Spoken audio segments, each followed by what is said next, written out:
Hey guys, and welcome back to Lost Bits, the series where we explore the unused, altered, and unseen content in gaming. Hey mom, can we have 3D Sonic? No, we have 3D Sonic at home. 3D Sonic at home. All jokes aside, despite not being a true jump to 3D yet, I still have a soft spot for 3D Blast as I played it a whole bunch on Sonic Mega Collection growing up. And now, after several years of making Lost Bits videos on classic 2D Sonic games, it's finally time to check the last main series one off here with Sonic 3D Blast, or Sonic 3D Flicky's Island as it's known outside of North America. And here I'll be covering all of the versions, so that's the Genesis or Mega Drive release, the one on SEGA Saturn, as well as the Windows port, which I just learned is actually a bit different than the Saturn one. Now sure, there are some other classic 2D Sonic spin-offs I haven't covered yet, and will I someday? Maybe, but I think this is it for the main series stuff. Anyways, with all that said, isometrically spin dash into that like button, it's time to check out some 3D Blast Lost Bits. Alright, so let's first kick things off with the Genesis version and check out some changes seen in pre-release builds of the game compared to the final release. Well, for starters, according to the game's lead programmer, John Burton, who we just recently talked about a whole bunch in my LEGO Star Wars videos, the originally planned title for this game was actually Sonic Spindrift. Mr. Burton states that he doesn't know why the name of the game was changed, but I'm assuming after Sonic Extreme got scrapped around this same time, SEGA probably really wanted to focus on the 3D aspect of this game. Sonic 3D Blast or Sonic's 3D Flickies, whatever, sounds good and all in my opinion, but man, Sonic Spindrift? It's beautiful. And thankfully, we're not done talking about Mr. Burton either, not by a long shot, as on his channel Game Hut, just like we saw with LEGO Star Wars, he's also shared a whole bunch of pre-release footage of Sonic 3D Blast. Going all the way back to the earliest stages of this game's development, the currently earliest known prototype of Sonic 3D Blast was found on a hard drive by John Burton, and he posted a whole bunch of footage on YouTube. Although in some cases the graphics actually look more detailed here compared to the final game, it still looks pretty primitive in this build with very basic ground tiles and a lack of background graphic. Now apparently the whole point of this prototype was to test the viability of a two-player split-screen mode for this game. Being a very early build, functionality for a second player wasn't even implemented yet, and instead the bottom half of the screen would just scroll to simulate movement. Although some very rudimentary rotational controls were implemented for Sonic on the top half, who is constantly seen running, there doesn't appear to be any collision data in this stage in development. As you probably know if you played this game, this two-player split-screen mode was unfortunately cut from the game, and in his video, Mr. Burton states that the small field of view for each player, not allowing them to see much of the map, was a key factor in making this decision. Then next up, a second earlier build of the game was featured on the Game Hut channel, this time showcasing a build with a built-in level editor. It basically functions much like the debug mode I've covered in my videos on other classic 2D Sonic games. As you'd expect, this mode basically lets the developers design levels and add in stuff like enemies and items with ease. Well, at least with more ease than other methods at this time for the devs. This build is obviously much further along than the previous one we saw, but even so, Mr. Burton actually showed off an unused enemy that's kicking around in this build. Krabby McCrabface here, who was previously seen in some early screenshots of the game from a build made for E3 1996, is, actually found in this level editor build. Anyways, I don't want to just rehash his videos here, so definitely check out these videos on the Game Hut channel. Many of them give an awesome peek into the development history of the many games that were made by John Burton and Traveler's Tales over the years. And what's even extra cool is that John Burton actually made a mod for this game that overhauls it and even lets you access some of the earlier development content for this game, like the level editor. I truly wish more developers did stuff like this with the games they've made in the past. Anyways, back to the E3 1996 build of this game, even more changes can be found in footage and screenshots taken from it. These changes include stuff like different bridge designs, a different design for the loop here, an early version of the door in the floor, and more. Now thankfully, our pre-release journey for this game doesn't end there, as in 2008, several prototype builds of Sonic 3D Blast were dumped online. And although none of them are as far back in development as the ones I went over earlier, some of these builds still have a bunch of notable differences. So anyway, starting off with the earliest currently publicly available prototype, we have one known simply as Prototype 73, which in typical prototype fashion has its name derived from its build date of July 3rd, 1996. Now right off the bat, when booting up the game here, a difference can already be seen in the SEGA logo intro. Instead of the letters just flying off the screen towards the end, in the prototype build, the whole screen kinda just shatters. Additionally, this old prototype still uses the classic sound instead of as how it's heard in the final. Then, just after this, we can see a big lack of the 3D intro video, and then the start screen is a bit different too. Being built shortly after E3 1996, this build still has E3 demo replacing the blast subtext of the game. Several colors are slightly different, like the base ring and the bottom of the gradient for Sonic 3D, and it also looks like several of the models here are older iterations, or at least are seen from a different angle in the final version. Like yeah, the flickies in the prototype title screen look quite a bit less detailed compared to the final, as does the flower Sonic is sniffing here. Then getting to the gameplay, although there's no title card that shows up at the start of the level as seen in the final, left over kicking around in the files is something pretty neat. By editing the game a bit, this original early title card can be restored into the game for Green Grove Zone, where we can see that originally the levels were going to start out with an intro card similar to that seen in previous 2D Sonic games, especially Sonic 3. Being so similar, it's likely that these were just worked off of those as a placeholder until the final one was made. Other major differences in this build include Knuckles and Tails being completely absent, and as such there's no special stages implemented here either. Several power-ups are missing, including the Fire Shield, Speed Shoes, and Invincibility. Some item monitors don't have their graphics implemented properly yet. There's an early version of the level completion screen, and in this build, every stage just uses the music from Green Grove Act 1 as a placeholder. Then, also for a Green Grove Zone, right away you might notice that the level tiles here appear to be brighter in the prototype, and then for some reason, in Green Grove Act 3, although you start out with 10 rings, the actual level itself doesn't have any other rings present. Of course, being an E3 build of the game, it shouldn't be a surprise that this build isn't quite complete, and here the game only has up to Rusty Ruin Zone developed. Surprisingly, although the Green Grove and Rusty Ruin zones have bosses implemented, Gene Gadget Zone doesn't have a boss yet. I'm sure the reason Rusty Ruin probably got prioritized is that this was meant to be the end of the demo, as after you defeat the boss here, the text "to be continued" pops up on screen before the game resets.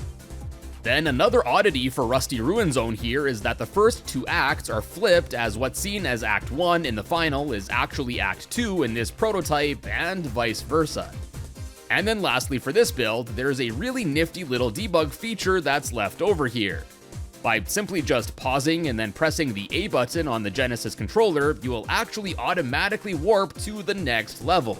So, although this build doesn't have a level select or anything like that implemented yet, this is a really slick little way to jump to a certain level quickly without having to play through all of those leading up to it. Then next up we got Prototype 814, which strangely starts a trend of being named just off of the build date, this time being August 15th, 1996, so about a month and a half after the previous one. As you'd expect with a few weeks of added development, this build is much further along than the last one, yet it still retains several differences. Although Knuckles and Tails, all 7 zones seen in the final version, and more music tracks are all added in this prototype, this build still has the pause level skip function, basic level complete screen, lack of special stages, as well as some other unfinished aspects of the game that were seen in the prior build.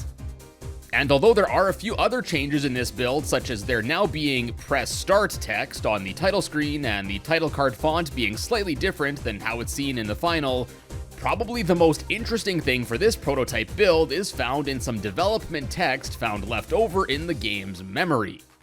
Found left over in a text string containing what appears to be copyright data for a SciQ development kit is the statement that "nosegay is a word."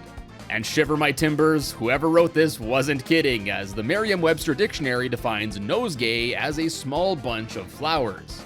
Well, I certainly learned a new word today. I have no idea why a developer wrote this, outside of it being some sort of hidden joke, but a pretty cool leftover nonetheless, I guess. Now moving on, next is Prototype 819, and despite having a build date less than a week away from the previous build, there's actually a decent amount of progress seen here. For starters, this is the first build to finally implement the game's special stages. It's more or less the same how it's seen in the final, with one difference being that the ring requirements are slightly higher here. And although the level skip function seen in previous builds is still here, this build actually does have a level select screen, and in fact actually defaults to it after pressing start on the title screen. But being a few months away from release, of course this build still has a few more changes. In addition to various smaller changes with music and some object placement, there's still no 3D intro video, the SEGA intro screen is updated but still uses the classic SEGA sound, and the in-game timer displays 9:59 after reaching the 10-minute mark instead of too long as is seen in the final. Honestly, I love the too long thing. I wish more Sonic games had used this.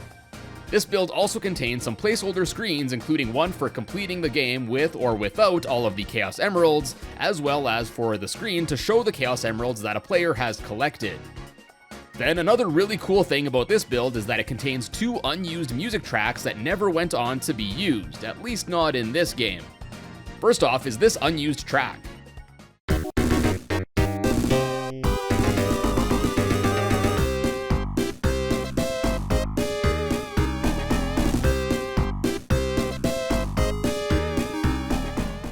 Now, if it sounds familiar, you're probably one of the unfortunate souls that's played through Sonic the Hedgehog 4 Episode 1, as this tune was later repurposed for a boss battle track in that game.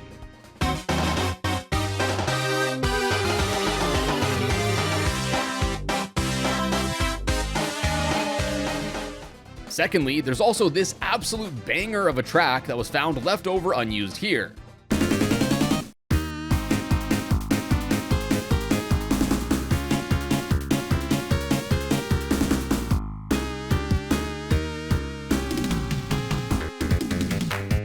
Unfortunately, unlike the last track, this one doesn't appear to have been repurposed as of yet, and although where it might have been intended to be played in the game isn't 100% clear, it's speculated that it might have been meant for the special stages. Next up, we got Prototype 825 from August 26th, 1996, and once more, although only about a week from the previous build, many more additions are present here. The 3D intro video was finally added here, and there's a much more proper main menu that was added too. One of the biggest differences in this build, however, is with some of the rendered images where Sonic's model appears less than finished. Firstly, for the good ending cutscene, the rendered image appears to be from a different angle, and the coloring is also slightly different. Probably the biggest reason for this change, though, was to hide the fact that Sonic's neck in this model is, yeah. And then, probably the most well-known is the change seen in this render here, seen in the background of the main menu, where Sonic's eyes kinda look off. Now apparently, according to John Burton, to make the fix for the final version, the developers didn't actually change the model itself at all, but rather just edited the rendered image instead. I guess yeah, the developers didn't want Sonic to look like he was staring right into our souls. Now on to Prototype 830, we're finally moving on from the E3 phase, I guess, as this build finally has a more proper title screen. Still different than how it's seen in the final version, but it's getting there. There's not all too many other notable changes in this build aside from the game's credits being partially added in here. The text is only white compared to the purples and blues seen in the final, and outside of the credit for John Burton, the rest of the credits basically just have an IOU placeholder screen for where they were eventually gonna be added. Yeah, I'll give you 3 guesses as to who you think implemented these credits in this build. Then next is Prototype 831, which despite the naming was actually built on September 3rd, 1996. This time around, we get the smaller amount of changes that we'd expect from a newer build only a few days from the prior one. The only major changes here are A, we finally have the finalized title screen here, B, the rest of the credits have been properly added this time around, although the coloring is like flipped on this screen, and then the blue is used for the position titles instead of purple as seen in the final. And then C, the background graphic of Sonic with a nosegay has been brightened up quite a bit in this prototype. There are some other smaller changes that have been made to polish up the game, such as implementing all of the demos that are seen in the final, as well as locking the level select screen behind the secret title screen code instead of it just being accessible by default. For those that don't know, if you punch in B, A, right, A, C, up, down, A on the title screen to misspell Barracuda, you'll actually get taken right to the level select screen. Anyways, overall, this build is getting pretty dang close to the final version of 3D Blast. There is one final currently known prototype dated September 4th, 1996, so just a day since the previous one. As such, there's not really much else to bring up with this one, so on that note, let's finally talk about the final retail release of Sonic 3D Blast. To start, a few years ago, John Burton had found an old cassette tape containing various demo tracks that were meant for the game. Yeah, remember these? Anyways, pretty much every track on this cassette is either different to how it's heard in the final game or outright just never got implemented. For example, for starters, with the opening theme, here heard I believe in the key of C,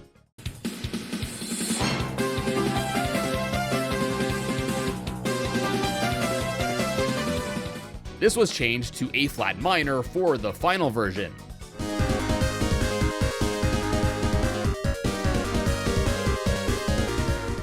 Then other notable things about this cassette is that it appears to reveal some older development ideas, such as Green Grove Zone originally being planned as Green Alley Zone, and what was used in the game as the music for Spring Stadium Zone Act 1 is here listed for a Casino Night Zone.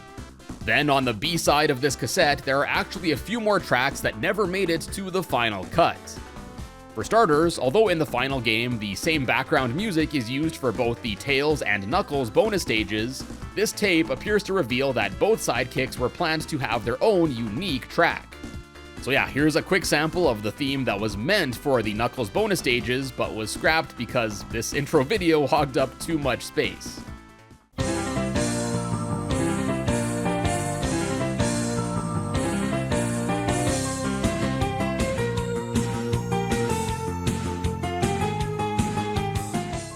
If this song sounds familiar to you, it should, as it was actually later repurposed in a different key as the music for Pleasure Castle for Twinkle Park in the real first 3D Sonic game.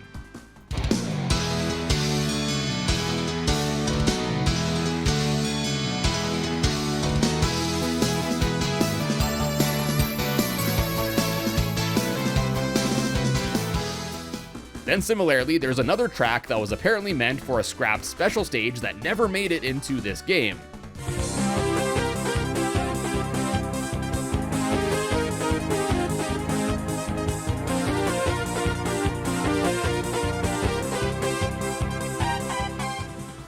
Now this track did actually end up being briefly used in this game in the intro to Panic Puppet Zone, but just like the last one, it eventually got more of a spotlight as it was reused in Sonic Adventure's Twinkle Kart for Twinkle Park.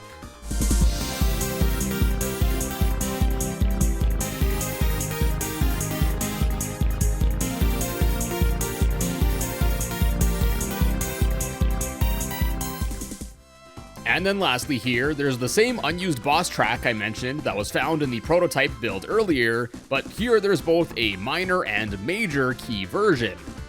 Although still not 100% clear, it's theorized that these themes may have alternated between the boss fight themes for each zone. And next, there's actually some more unused audio stuff found in the game itself, well, partially anyway. Although obviously you do get to hear the Invincibility theme in the game when collecting the power-up, it actually cuts out, leaving a portion of the track normally unheard. After the theme normally cuts out, there's an extended segment of about 8 seconds where the theme undergoes a key change before I'm assuming it was supposed to loop.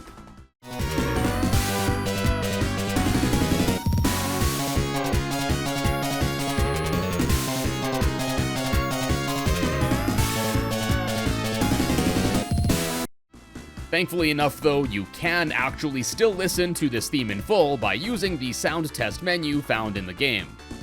Now, the last thing I want to touch on here for the Genesis release is probably one of the most well-known bits of trivia for this game. Basically, if Sonic 3D Blast ever crashes, there's a secret little crash handler screen that will pop up actually congratulating the player for finding it. Then, right after this, the player is rewarded with instant access to the level select screen. Now, you can trip up the game to cause this screen to show up in a bunch of ways, like using an improper code with a cheating device or using a bad save state if emulating, but I think John Burton showed the best way to get it in a recent short that he uploaded. And on that note, let's finally switch gears and talk about the SEGA Saturn release of 3D Blast, which of course featured many improvements over the Genesis version. Now, although not nearly as many as we saw with the Genesis version, there is actually one currently dumped prototype build of the Saturn version dated October 8th, 1996, a month away from its release in North America. But despite being so close to the release date and built later than all of the Genesis prototypes we covered, there are actually quite a few changes present in this build. Although Tails and Knucks make an appearance here, their functionality hasn't been implemented yet, no bosses were added yet either, the A button does the spin dash here instead of the B button as it does in the final, acts from Diamond Dust and Volcano Valley zones are missing, and to top it all off, there's like no sound in this build, except for the sound effect of Sonic losing rings, which is only heard on the title screen for some reason.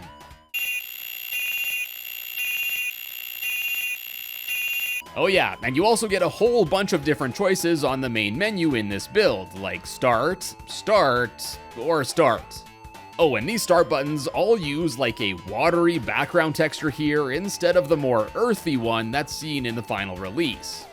Also, as you can see, this prototype 2 uses the background image of Sonic for the main menu instead of the Sonic-less background that the final uses. And next, if you thought the debug feature to skip levels in the Genesis version was too difficult, this build simplifies it even more, as literally all you need to do to skip a level is to press the start button. Yep, one button is all you need.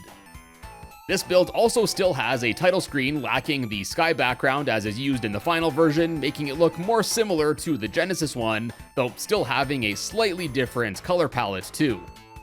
And this prototype build is also normally unbeatable without the level skip function, as past the Rusty Ruin Zone, there aren't enough enemies implemented in the rest of the act to satisfy the flicky requirements to progress. So yeah, I guess it's definitely a good thing skipping levels was made so easy. Then on top of everything else, as you can see, some of the textures weren't layered properly as, yeah, this happens. There's actually a bit more history to this Saturn version of 3D Blast regarding a scrapped billiards or pool-like game, but I think I might save that for another dedicated video to it someday, so on that note, let's now switch and talk about the final version of the SEGA Saturn release. Now, although the Genesis version has the level select that could be accessed with the Barracuda code or with smacking the cart, only the Japanese release of the Saturn version has a level select. It's also accessed in a unique way here too, as all you need to do is press down 3 times, followed by one of the face buttons, each resulting in taking you to a different zone. For example, pressing down 3 times and then pressing the X button would ship you right to Volcano Valley Zone. It's pretty strange that they removed the level select in the other versions, but I guess at least one of them has a nifty way to skip through the levels quickly. Now next up, there are a whole bunch of unused graphics left over in the game here, and these are all actually also found left over in the PC port as well, so let's take this as a good chance to segue into the PC release. First up, the watery start graphics from the prototype builds actually also make their way into the final release here. There's a textured white background graphic that's similar to the one used for the Act Clear screen, so it probably had the same intention. There's a version of the island map without the path and Sonic's head, and then there's also an unused graphic of a blank scroll that appears to be an alternate version of the one that's seen in the pause screen for Green Grove Zone. Next, there's also leftover text for what appears to be a cut intro card for the final fight stage, suggesting that it too would have had an intro card instead of just being faded into after Panic Puppet Zone. Also related to the final fight, there's this unused image of a render of the final boss. It's thought that this might have been intended to be used for a sequence where the boss explodes just like it does in the Genesis version. Then next, there are a pair of unused renders of Sonic being flown by both Tails as well as Knuckles. Seeing as how their main part in this game is to take Sonic to the bonus stages, it's believed that these images might have been intended to be used for a loading screen after interacting with the respective character. Now, those are all of the unused graphics that are found between the Saturn and PC versions of the game, but there are also a pair that are exclusively found in the PC port. And these are a pair of placeholder special stage textures listed as Bonus 0 as well as Bonus 0-6, respectively. In true placeholder fashion, these have the numbers 9 through 16 crudely drawn all over them. There's not much else in the special stages that follows a gradient pattern like this, so I'm gonna take a big brain guess here and say this was probably a placeholder for the section in the middle of the half pipe. Then next, one oddity in the PC port is that both the Invincibility and Speed Shoes power-ups have different sounds compared to the Saturn release. Well, not even different in the case of the Speed Shoes, as they actually don't have any associated music for them in the PC ports at all. Then, instead of the Invincibility theme that's used in the Saturn release, just a ring sound plays in the PC version. It's extra weird too, because the themes for both of these items from the Saturn version are still found left over in the game.